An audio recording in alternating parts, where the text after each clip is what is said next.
Мэдэн бодолсон соёлын сайдын балаг дуусахгүй.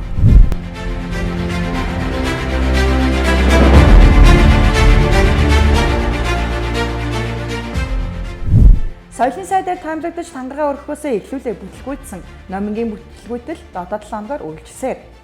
Төрийн ордноор гаруй үсэгтээ уут дүрэн төмөс тараасан гэх сайд маань 32 тэрбум төгрөгөөр бурхны хөшөө барих хэмгэнэ. 2021 оны соёлын сайдын багцад 5.5 тэрбум төгрөгийн өгтөгтөөгөөр тус хөшөөний төсөл суусан. Гэтэл төсөв нь хэд дахин нэмэгдэж 32 тэрбум төгрөг болж засгийн газар их хуралдаанаар хилцэж баталсан байхад соёлын сайд нь мэдээгүй надад хамаагүй хэмээн арьсаа хамгаалж булзаж байгаа нь харамсалтай юм.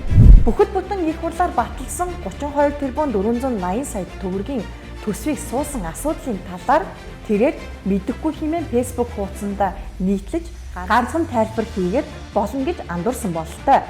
Төмөс тарааж явахаар төсвөө унш гэж ард түмний загсан захиасыг танд уламжлая. Бог Занхава хөшөөний талаар нэгж сайд дарга гишүүн амнээсэнгүй. Олонний игдүүслийг хүргээд байгаа уг төслийг санаачилсан баталсан бодлооны эзэн бол соёлын сайд номын юм.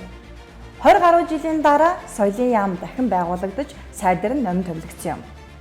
Гэтэл товсголын ажил нь явахгүй, хувийн ажил нь уршиж байгааг нуух юм.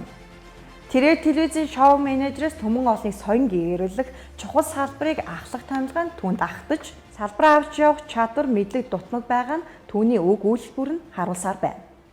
Соёлын сайдыг соёлжуулах уу, солих уу?